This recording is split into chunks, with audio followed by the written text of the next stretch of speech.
Hey, how's it going? I'm Ruzel, and I don't have an intro. But I have come up with this near foolproof plan for an easy retirement in life. Because that's a big question for young people nowadays is if I work 40 years and I get my 401k and my Roth IRAs and I retire, will it even matter? Well, you just need to be thinking outside the box. You can't just go in the box and do exactly what everyone else before you's been able to do just fine without very much issues because that future ain't guaranteed, baby. So that's why I've been trying to be more creative recently on how I can potentially get myself a retirement without the need of working 40 full years just for it all to be frozen or destroyed or inflation makes all of my life savings completely worthless. And what I've came to the conclusion, to the surprise of nobody, as I am an American, this retirement plan requires war. A lot of war. A lot of war in a lot of places. Because war is pretty profitable. We know this. Everybody knows this. At least Americans love this. This is like our bread and butter. And it kind of follows the same trajectory as a lot of neighborhoods in America that keep their property value low by just popping off a few gunshots in the neighborhood every weekend, you know? It keeps the Californians out. It keeps the New Yorkers out. All you got to do is get your favorite gun and sit in the backyard with a beer and a cigar and just boom, boom, boom, just pop a couple off right there in the backyard in the neighborhood. Everybody who's living there will thank you. Everybody who's just moved in will not thank you, but it's fucking fine. Gatekeeping is cool. All right? Don't let these real estate tourists come in and ruin your fucking neighborhood. Grab your 38 special and just fire a couple shots off in the air in your backyard every now and again. People might call the cops. Just like if they come to your door and they're like, "Were there gunshots here?" No, don't think so. I mean, like, I thought I heard some fireworks. Pretty sure they were fireworks. I don't know. I was watching The Office in my living room after my job that I have, sir.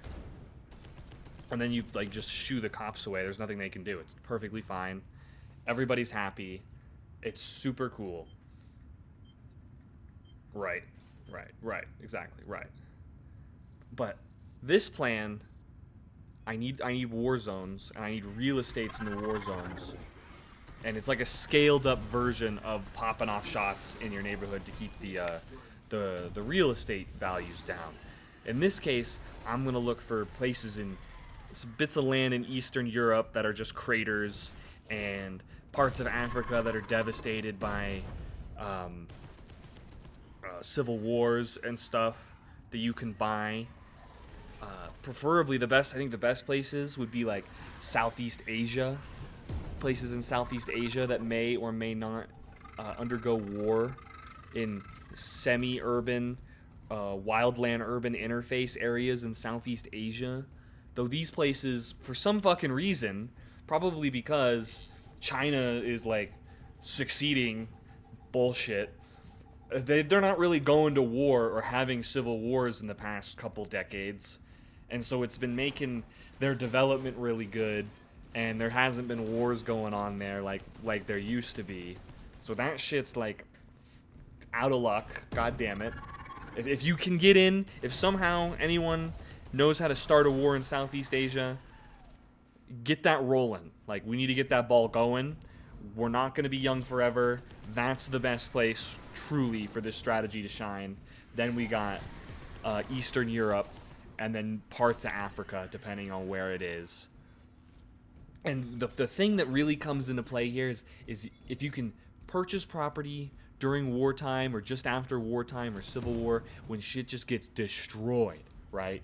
And preferably, and this is why Southeast Asia is really cool, properties that have been digitized, like their titles have been digitized or attached to a blockchain of some kind, so that even in the chaos of war and the destruction it brings and the instability of that nation, there won't be property theft going on for the titles you purchase up. during that, because you'll have it digitized, they'll be on a blockchain, it can be easily proved, and the governments want that, right?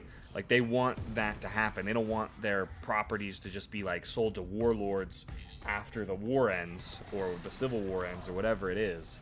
So that's why, again, Southeast Asia would be so peak, because they got that shit on lock, right?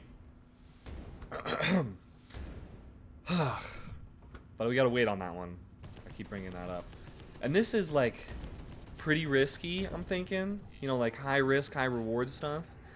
But if it works out, and you happen to purchase up a bunch of property in a place that the world leaders got a little too ornery in, and then decided, ooh, this was a big mistake, we should throw billions upon billions of dollars of, like, reconstruction funds from the world governments so that we can rebuild this place, because it's actually kind of important and we kind of like it and it'll be profitable. Those kinds of bills made by, like, the UN or the United States foreign aid, where they just send billions of dollars to war-torn places, that money is designed to be laundered, okay? Like, we need to get in on this. The whole point of that stuff is so that the money can get laundered by, like, corporations and people in power of that area. And we could just take a tiny, if I took a 0.05% piece of that reconstruction pie, and let's say they sent $10 billion to reconstruct Baghdad or something after it gets obliterated by Israel. Let's see. What is 0.05% of $10 billion? Give me a second while I do the math here. 100,000, million, 100 million, 10 billion. That can't be real. That can't be real. 5%. Well, I guess that's 5%, huh? That's way too much. I'm asking way too much. But hold on. How about because that's $500 million. I just realized that's too big. That's too much cake. I don't need that much fucking cake. That's nonsense. I don't need that much pie of the $10 billion. So, and then I realized 0.05 is 5%, and that's way. We're asking way too much. I want 0.1%. So that would be 0.001. Right? I haven't been in a math class in like a decade. Am I tripping? No, I don't think so.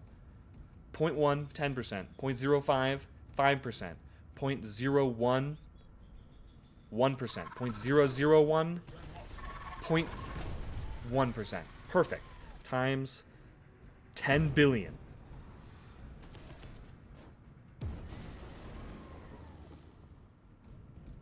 That's still $10 million. See, now that's a tiny piece of the pie that I could go for. I could stomach $10 million with this strategy, this investment strategy, all right? And you might buy a bit of land for like $100K. And then the reconstruction funds come in that's, again, designed to be laundered. They want it to be laundered. You might as well join in on one of the launderers. You just, like, what, 100x to 10x your investment of $10,000 and got a $10 million out of it. This is genius. I need to figure out how to get involved with this. This is like digital money making. This is perfect. This is brilliant. I'm going to make boomers look like a peaceful, benevolent generation of saints if I can just tap into this market. Like, the silicon monster of the modern world and technology is basically begging you to do this. They want to gatekeep it for just like the bigwigs, right? The bigwigs, the corporations, the NGOs, all these. Those are the entities that get to do this. But you can get in on it too. The individual can have a piece of this pie. There's plenty of it, and they want to just launder it to anyone who can. And like, shit, anyone who's listening, you want in? Like, why not multiple people get in? We could create an LLC, and we just kind of like pool money together with the specific intention of investing it into war-torn properties that would then we wait to sell back to the government once they get their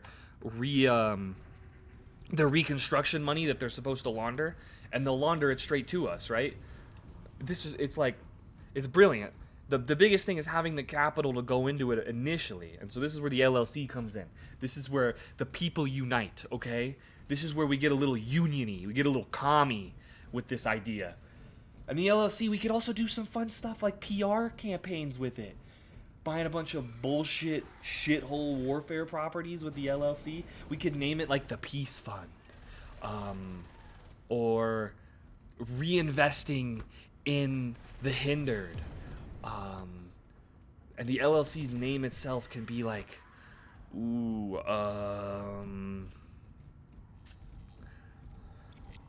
rebuilding the future, you know? Like, it sounds so nice and productive and like, wow, what a great cause. These people, they must be like incredible, philanthropic, like nice guys. Yeah, we are. Read the title. It's the Peace Fund. And the reason is it's because we make a bunch of funds when the peace hits. And during the war, we invest. Right? And then, if you get one of these going, and you actually are successful, and the LLC pulls a bunch of money out, you can just reinvest into a new war after letting it, maybe there isn't one going on, you gotta wait a couple years. You just gotta find the wartime stuff. And if we get more presidents like the current one, the US presidents, like, now you've got the capital to begin, like, buying Dell stock and just listening to whatever he does on the news and just jumping in on the baloney bullshit and blatant insider money laundering that they want you to do. Again, they want you to do this. This is important. This is how you are this is what 4 years of a finance degree at a prestigious college gets you, by the way. Speaking of prestigious 2008 banking crisis, housing crisis, subprime loans, millions of Americans lost homes. It was crazy. It spread a bunch of stuff. Fun fact, the people responsible for that economic collapse are conveniently have professor jobs at certain college institutions and teach the exact same economic practices to the new generation of financiers that caused the 2008 banking collapse and financial crisis. I'm not kidding. This is real. The people responsible for that still teach the exact same methods to the current generation. They just have, like, scaled down a little. Now it's like, instead of doing that for houses for the most part, you do it with cars. Because if everyone defaults on their cars, you can just take the car back. Where if you take the house back, you know, it's a little bit more complicated taking a house back because it doesn't move. With a car, you can just steal it. You can just hire Doug the Bounty Hunter, you can just steal it back. That's way easier to do. You can't just go up to a house, put a chain on it, and steal the house back. You're gonna get a bit more pushback from the owner. But anyways, where was I?